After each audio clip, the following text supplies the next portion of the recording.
So, good morning. Good morning. So, I start this with a tear of James on my cheek when I hugged him. And it was this moment of remembering what we do here, what we've been about. We celebrated our 40 years. We celebrate many years of spiritual longing, spiritual seeking, spiritual rituals, retreats, events, opportunities, and a tear on the cheek makes it all worthwhile. It's so amazing. And we're also seem to be channeling the FM station 90.9. I hear it, Mary. Huh? KQ. Oh. Anyway, well, it's like the little busy mind that sometimes speaks to us when we're trying to get into the one mind. So, thank you for being here today, and this message that I share with you. A lot of the talks this year, because we're celebrating 100 years of this philosophy of Ernest Holmes, how he brought this philosophy together, and this living the science of mind is a beautiful way to take certain concepts in a nutshell, and so a lot of the themes will come from this. They do come from this book. And so I start with the last paragraph. The reading was from this book as well. But Ernest Holmes says, spirituality is the consciousness that comes through communing with God. Communing with God. For treatment is in a definite act, and however spiritual, must still take a definite form. One should not study to be spiritual. So we don't come here to take classes to study to be spiritual. As much as one should contemplate in order to imbibe the essence of spirit, to speak from its center, to speak from spirit's center. In this, as in everything else, practice will perfect your method, and your consciousness will make your method effective.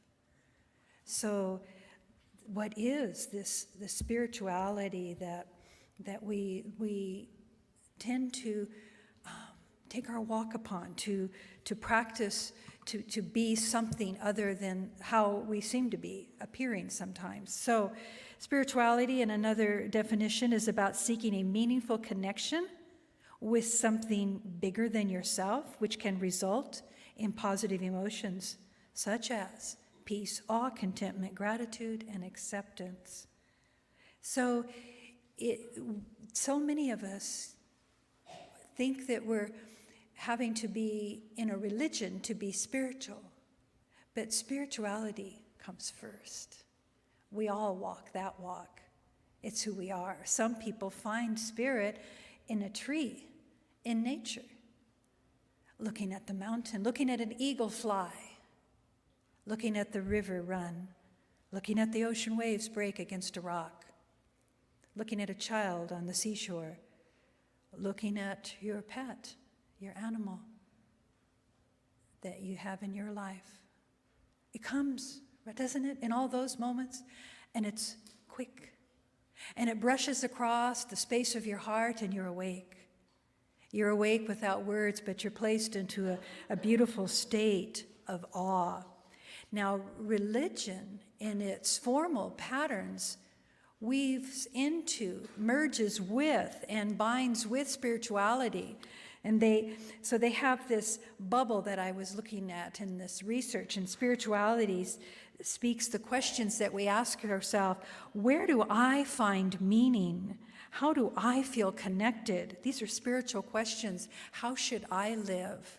I know when I visited the Deepak Chopra centers, when you go into meditation, the questions you keep asking: who am I? Who am I? Deeper breath. Who am I? Deeper breath. Who am I? Who am I? And then when you get to that realm of deep knowing, then, dear one, how do I serve? What do I do? Now I know who I am. How do I serve? There's their spirituality. There's your life lessons right there. Who am I and how do I serve? And this, in another form, how should I live? Religion asks these questions. What practices, rites, or rituals should I follow? What is right and wrong? What is true and false? More of the religious approach towards some of these life questions. Where do they merge? Into our beliefs, our comfort, our reflections, our ethics, most importantly, into our awe. So that's kind of a heady approach to this beautiful concept of what is spirituality. And so the invitation, as I share with you this morning, is not to force yourself on any kind of spiritual path. There's this wise statement, let its teaching gently open your heart and lead you. Like salt dissolving in water, let the teaching dissolve in your heart. If it's not doing that, it's not yours. You're trying to force something in. And that is a beautiful statement by Hamin Sunam, a Zen teacher.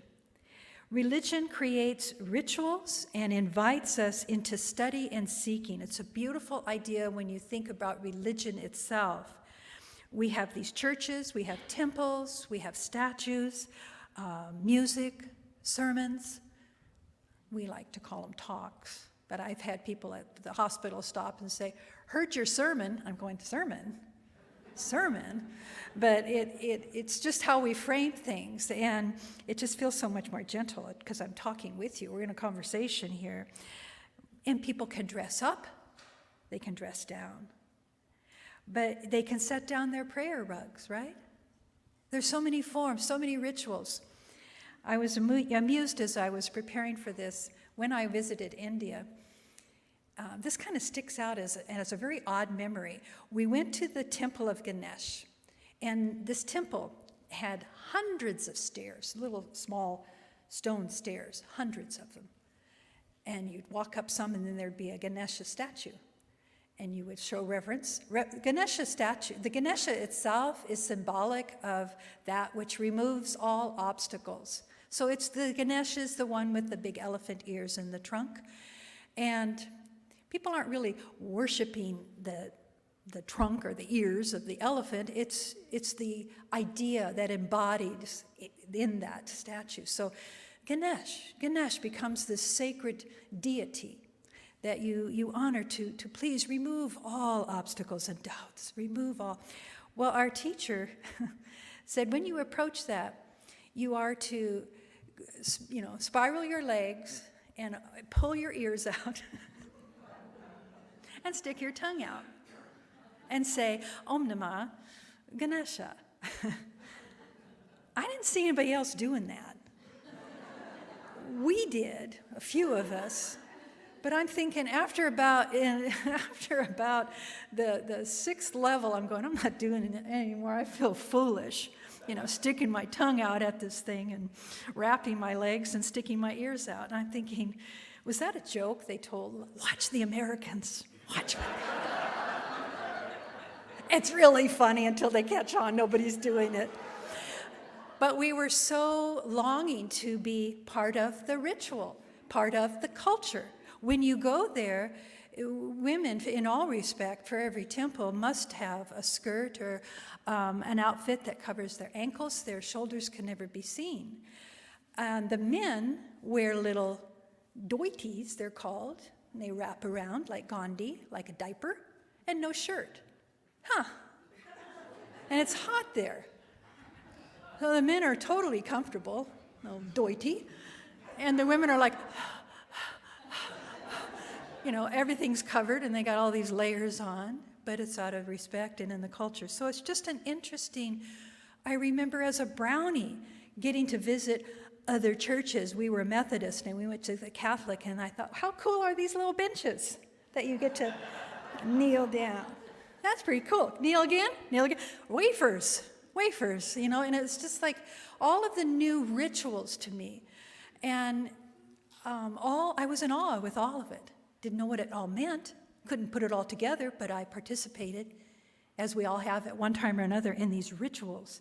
So religion tends to create rituals to invite us into a feeling, really. It's just to invite a feeling to be part of. So here we are.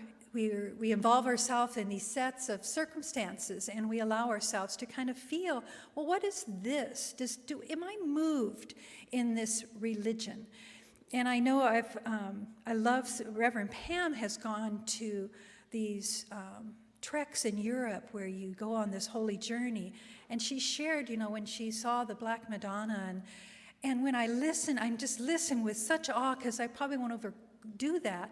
But when people have their stories, right, of when I just cried, to be in that temple, to be in those stained glass windows, we can all feel that, and that's all like what religion has brought forth, all this beauty. What is it for? To invoke that awe state, to invoke that place where we're so humbled by the beauty that we do want to drop to our knees or stick our ears out or whatever it is, in awe, in humility, and in love.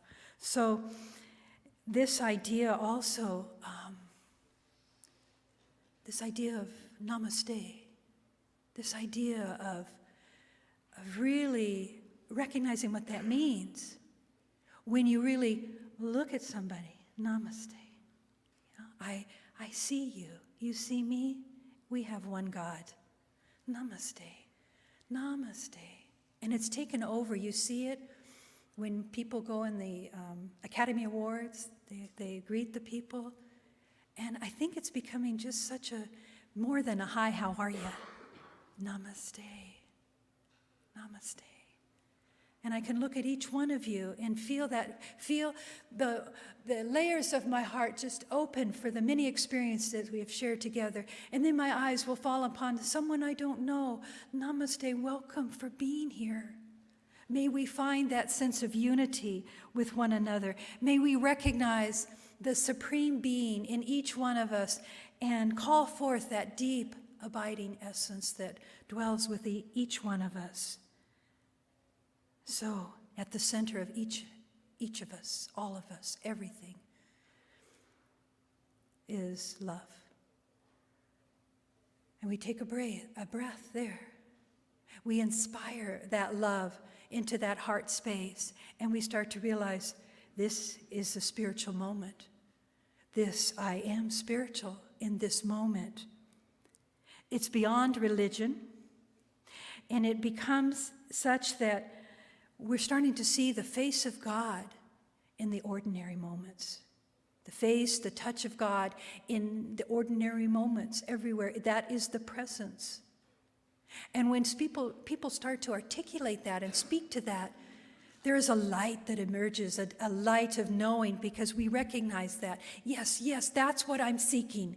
I'm seeking that light, that connection, that essence, that love, that truth, that unity with the divine. I want that deep self in me, as me.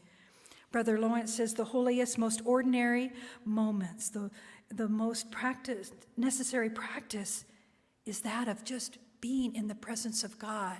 Just practice the presence of God. Practice it. How? Sit still. Sit very, very still. And feel a sense of awakening in your heart space to become that sense of absolute connection with that divine company. And you feel a sense of humility wash over you, and you feel like, I am conversing, I am immersed in that knowing this is living the spiritual life. When we effort and strive to change, we approach it sometimes through the world of senses, anything that can be touched, seen, or heard, etc. And we depend on some sort of shift to happen in the outer. But sometimes we can fix what is wrong in this way, and we can create an outer change. But the other times, the invitation is to approach it spiritually, to go beyond the effects, and to determine what is the cause here. We still use our senses, but then we reach in deep, deep, deep into the quality of our intuition, and we shift from without to within, to the soul of the thing itself, to the soul. And then we find an understanding and we're set free because we went within and we listened to the still small voice. We listened to the truth. Then the game is on. The game is on and we're engaged. And there's this absolute sense of rapture and tears and laughter and sadness. It all joins there in that beautiful heart space of the one.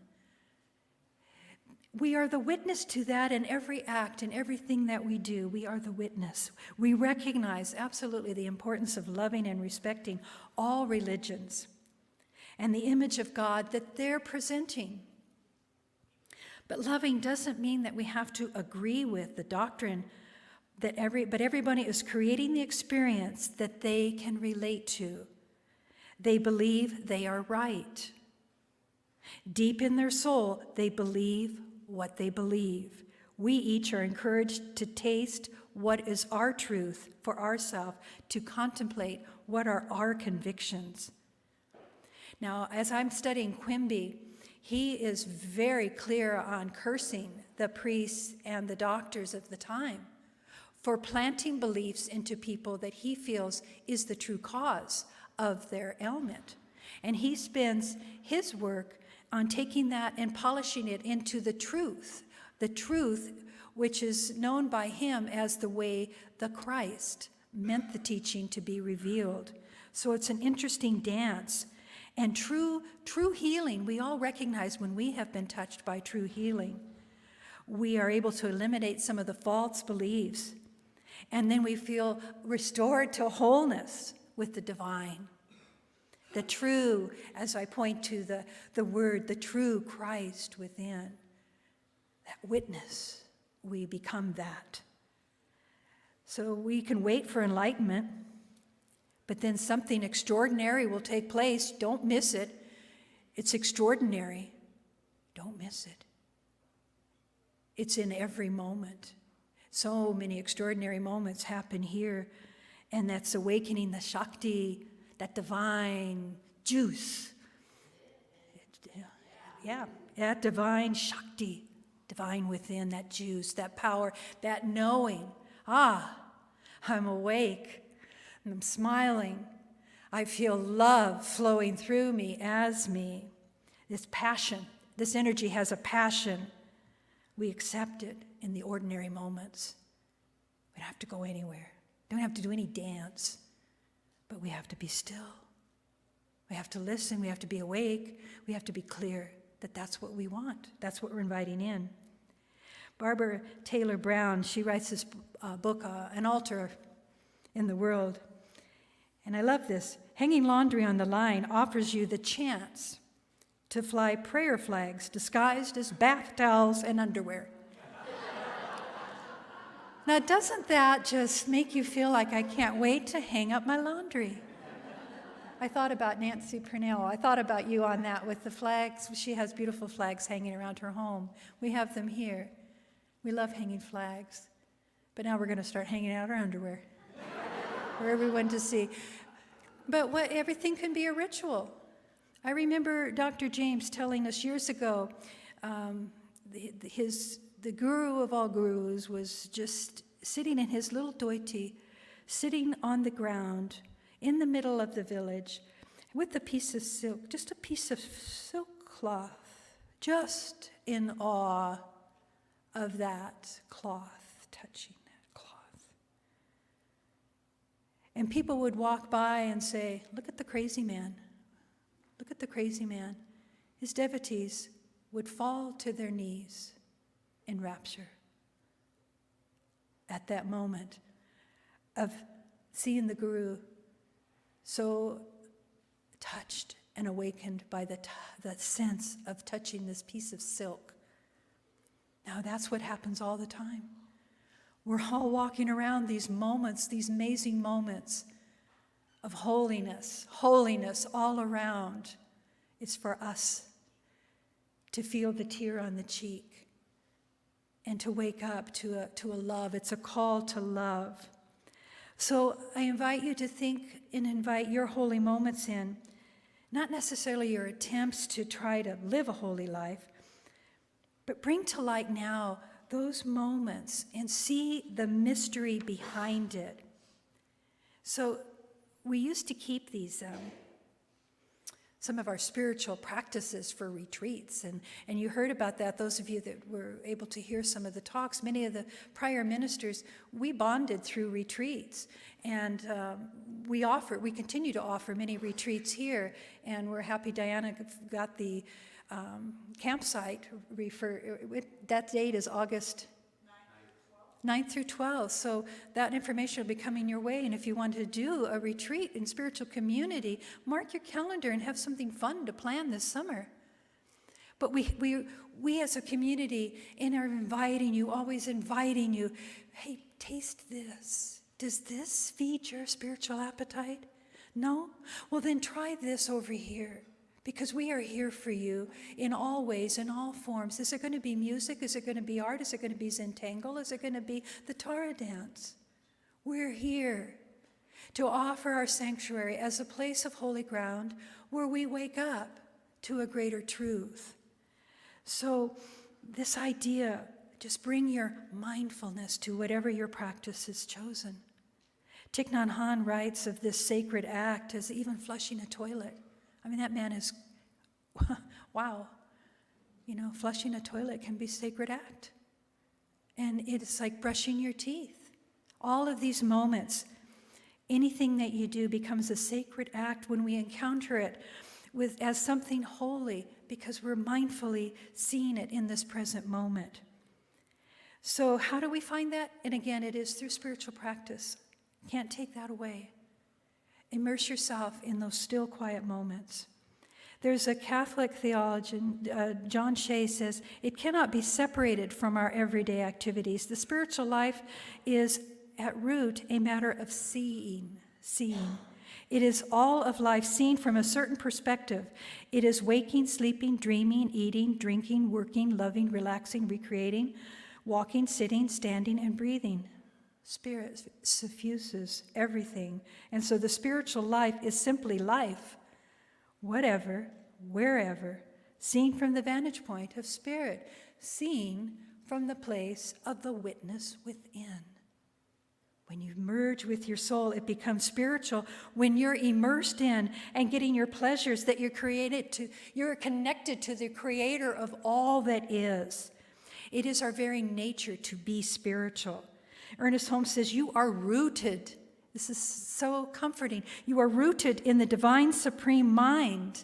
We're rooted in that perfect presence. We are rooted in the everlasting Spirit.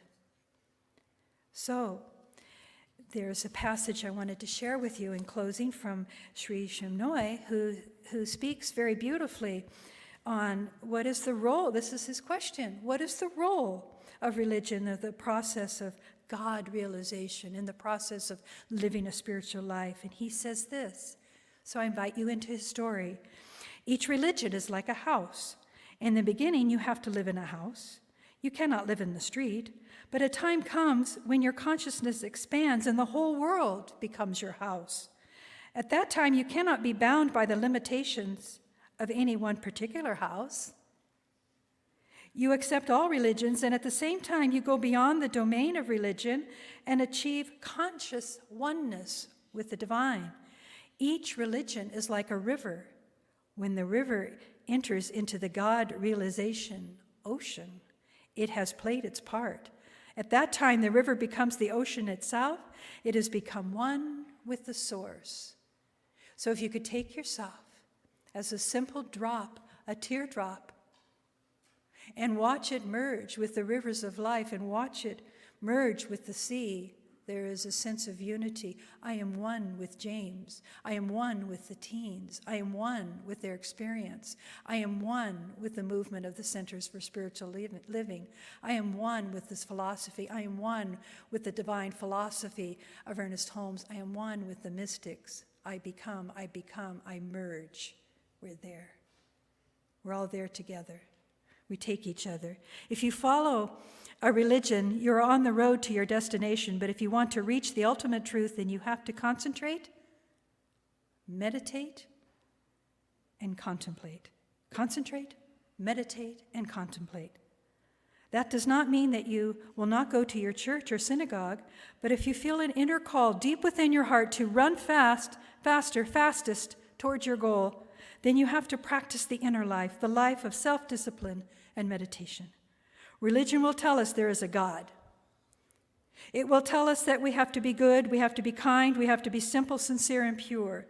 But spirituality will say that is not enough just to know that God exists. We also have to see him, we have to feel him, we have to grow into him. This we do through prayer and meditation. This we do together in that form. This is what David Ariel, a Jewish scholar, says is the heart of our knowledge. The heart of our knowledge. This opportunity, and we offer so much of it here. It's all so beautiful. Another psychotherapist says, when we expand our awareness, we strengthen our center, we clarify our purpose, we transform our inner demons, we develop our will and make conscious choices. We're moving deeper into that connection with our spiritual self. I think this is exciting, don't you? We're doing this together, all of us, together on this journey. The Benedictine monk, Brother David Steindl-Rast, says, sometimes people get the mistaken notion that spirituality is a separate department of life, the penthouse, so to speak, of our existence. But rightly understood, it is a vital awareness that pervades all realms of our being. Someone will say, I come alive when I listen to music, or I come to life when I garden, or I come alive when I play golf. Wherever we can become alive, that is the area which we are spiritual. And then we can say, I know at least how one is spiritual in that area. To be vital, awake, aware in all areas of our life is the task that is never accomplished, but it remains a goal always before us. So, in closing, I invite you just to contemplate whatever word, especially those of you in the 40 days of prayer, if you had your journal, I forgot to bring it, but you'll be having homework. But I just invite you, what spoke to me today? What spoke to me, to my heart? And how can I take that gem, that truth, that deep knowing, and allow it to continue to blossom and to open? The invitation to become more spiritual, take time with yourself. Take time, rejuvenate your spirit, listen, relax, enjoy, be. Help others. When you feel in a dark place, reach out. Someone needs your help. Be mindful. And most of all, express yourself. Express yourself. Get yourself outside the box and just enjoy. That's being spiritual. So we'll go with the music. That's spiritual. You feel it. Feel it. All of a sudden, the music notes appear. The ambiance in the room shifts. We soften, and yet we ground. We ground into an absolute knowing that we are on a journey of the direct path to the divine. There is only love. All paths lead to love. And we are on that journey. And we each connect to that love. Our hearts, the walls, open wide. And we drop away all doubt, all insecurity, all unyieldingness, and just allow ourselves to be immersed in the one. And the rivers flow, and the tears fall, and the laughter bubbles forth, for we are touching joy, we are touching truth, we are touching life, the qualities of God that dwell within each one of us in its purest form, distilled perfectly through our life experience. We are awake to that truth. This is our spiritual journey, hand in hand and heart to heart. We take our walk together, pausing now and again to listen to the still small voice that is beckoning us deeper and deeper into our power, into our truth, into our love and our joy. We don't want to miss a minute. So we join together in that power, in that one, in that unified field of grace. And we walk, and we continue to walk. And when it's important to talk, we are mindful that our words come from the heart space, and they speak a truth, a gentleness, a peace. And then we continue on. We are one on this journey. I celebrate our community. I celebrate what we have here all these years has brought us to this moment, and we're moving on. So I give thanks. I end this prayer knowing that we are spiritual. We live spirituality, and we are in love. I release my word knowing that a word spoken from love is received by love, and I am grateful. Thank you, God, for the ears to hear, the heart to feel, and the way we take it into our world. I release, I let go, and together we all join in saying, and so it is.